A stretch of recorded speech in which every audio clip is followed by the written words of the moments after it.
Yo, what's up mga pare koy? Pasok na ang Talk and Text Tropang Giga sa semifinals ngayon after na idomina ang Eastern sa nangyaring quarterfinal games. And this time mga pare koy, nalalapit na naman sila na masungkit ang championship title. At ang malaking katanungan nga ngayon, magawa nga raw kaya ng mga to na makuha ang back-to-back championship title ngayong conference. Kaya ulit ng Talk and Text mga pare koy.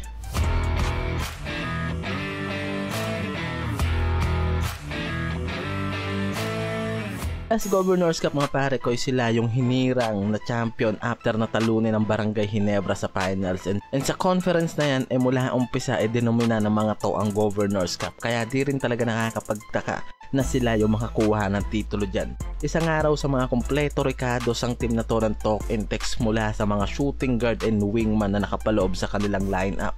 Isang araw itong Talk and Text sa may team na may nabuong napakagandang roster. Isipin mo, meron kang veteranong point guard na si Castro, speed type player na kayang kumuha ng puntos. And fortunately, kaya rin gumawa ng puntos pagdating sa labas. At naglilid dito sa Tropang Giga ngayon. Meron silang Calvin Optana, isa sa mga elite scorer nitong Talk and Text na talagang grabe yung shooting capability ng forward na to. And tama kayo mga pare ko, dahil sa rooster nga nitong Talk and Text, forward position ang nakalagay dito kay Optana, but nagagamit yan pagdating sa outside shooting. From height to shooting, talagang maganda yung role nitong si Optana sa team ng Talk and Text. Meron pa silang Pugoy at Ray ng Bata, kasama pa itong si Kim Aurin na isa sa mga inaasahang mahuhusay na guards nitong Talk and Text na grabe na rin naman yung pinapakitang gameplay sa bawat game na nangyari dito. Itong si Pugoy mga pare ko, na alam naman natin na limitado yung playing time, pero nagagamit naman pag pinasok yan ni Coach Chot sa pagdating sa in and outside game. Yung binibigay na hassle pagdating sa opensa halos walang pinagkaibang araw yung mga to sa nilalaro nila Ray ng Batak at itong si Kim Aurin. Mula Governors Cup hanggang ngayong season, litaw na litaw yung ganda ng nilalaro ng mga guards na yan. Meron pa silang power forward na si Kelly Williams na eksperyensado ng araw mula sa semis hanggang finals. At small forward na si Galinato, unfortunately hindi ganun katindi yung impact na binibigay sa ilalim. At hindi na rin naman masama dahil nagagamit pa rin ng Talk and Text yung big na to. Tapos meron pa silang dalawang big man na si Poy Iram at Kevin Ebona na gagagamit din dyan ng Talk and Text pagdating sa ilalim.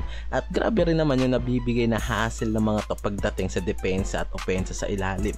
Tapos sobrang solid pa nitong long term import nilang si RHJ na grabe yung effort na binibigay every game sa Talk and Text. Mula sa opensa at hassle nito pagdating sa depensa, talagang hindi mo rin maitatanggi na isa ito sa dahilan kung bakit nagiging maganda ang run ng Talk and Text pagdating sa opensa at depensa.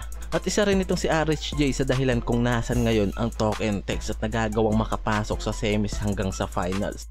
Dahil nga sobrang ganda ng rooster at halos lahat nga nagagawang pumuntos, at hindi naman natin maitatanggi na puro elite scorer yung nakapaloob sa lineup na to ng Talk and Text. At sa team na to, walang na-involved sa trade, walang tinapon at walang bagong kinuhang player yung mga to, dahil talagang kompleto Ricardos ng araw yung lineup na to ng Talk and Text. Lahat talagang importante ang role, at kahit sa import, even na wala na nga raw height limit, nag-stay pa rin yung mga to dito kay RHJ. But hindi naman sila nagsisi dahil kahit under height nga raw itong si RHJ, ngayon nagawa pa rin ng mga to na pumasok sa semis. At di rin maikakahila yung sistema na meron dito sa Talk and Text mga pare ko, dahil talagang dekalibre at mataas yung quality sa pag-handle nitong si Coach Chat sa team na to.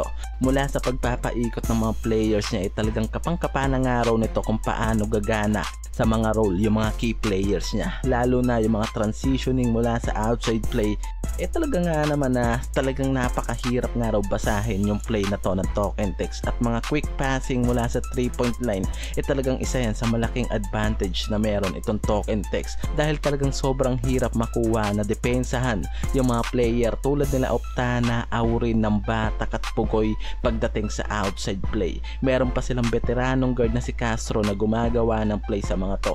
And overall play nitong si RHJ mula sa opensa at depensa, kaya di rin nakakapagtaka na pahirapan ng mga to ang mga opponent teams nila at makuha nila yung top 2 spot sa bracket at may 9-4 win-loss record. Mula Governors Cup hanggang ngayong season mga pare ko ay nasa magandang spot yung mga to sa bracket at di yan nakakapagtaka dahil talaga nga naman mula sa sistema hanggang sa mga players sobrang solid nga ang meron dito sa Token Text. Sobrang importante nga raw talaga ng chemistry ng mga local players sa kanilang import na nakikita naman natin na talagang epektibo dito sa Token Text. At ngayon nga ay makakalaban ng mga to ang Rain or Shine sa semifinals na tinalo naman ng Converge team. Kaya naman malaki ang katanungan dito makuha pa rin nga raw kaya ng Token Text ang semis game na to dito sa Rain or Shine, lalot sa naging laban ng mga to. Tinalo lang sila nitong Rain or Shine at talagang ngayon gigil na gigil rin itong si Coach Yengyao na makakuha ng championship game na ilang beses na rin na nagagawa silang malaglag pagdating sa semis. Kaya naman maganda yung magiging tapatan ng dalawang team na to ni Coach Yeng at Coach Chat Reyes sa semis na mangyayari.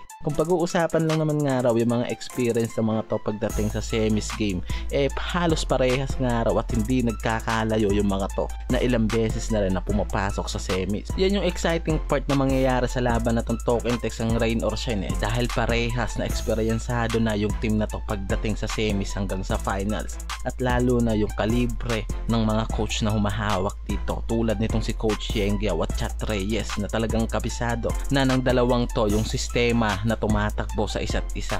At syempre sa mga players mga pare ko di hamak na mayroon ding ibubuga itong Rain or Shine pagdating sa mga elite scorer guards na nakapaloob sa lineup ng mga to.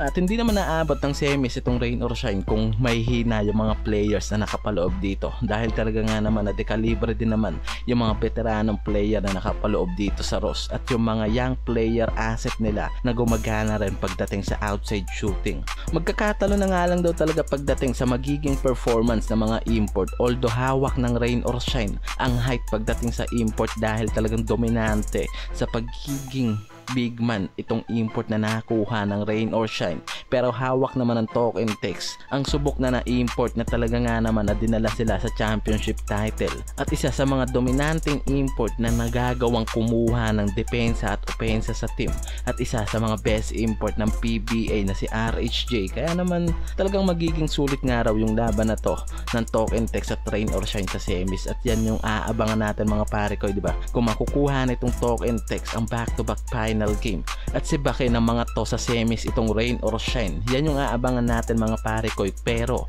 ang katanungan nga dyan kung papayag ang Rain or Shine na talunin lang sila basta-basta nitong Token Text sa mangyayaring laban na yan. Itong Token Text mga pare ko na panigurado nga ngayon nagpo-focus na kung paano pa nila palalakasin at makukuha ang back-to-back championship title at paniguradong mas lalong tataas pa yung offensive at defensive play ng mga to sa mangyayaring laban nila sa semis. Kaya naman sigurado tayo na mas magiging matindi yung kampanya ng mga to kontra sa Rain or Shine sa mangyayaring game na yan. At gagawa panigurado nga raw itong si Coach Chat ng panibagong sistema mula sa opensa at depensa para ma-secure nila ang semis game na to. Yan lang mga pare ko, I hope na nag-enjoy at nasatisfied kayo sa video na to.